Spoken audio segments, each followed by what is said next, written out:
Hey guys, and welcome to our YouTube channel. In this video, I'll be giving you a tutorial on how to post Instagram Reels. First of all, you click on Instagram. Here you're provided with 5 icons below. You click on the last icon that contains your profile picture. Here you click on the plus sign above. And then you click on Reel, which is the first option. You can choose to use your camera, or you can just use the icon below to access your gallery. Here you click on it, and then you click on any video you wish to upload.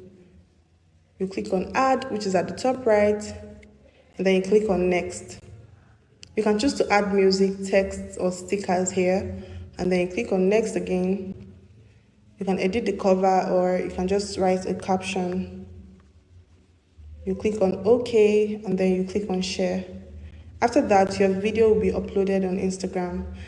I hope this video has helped you out. Don't forget to give this video a big thumbs up and stay tuned for more tutorials in the future.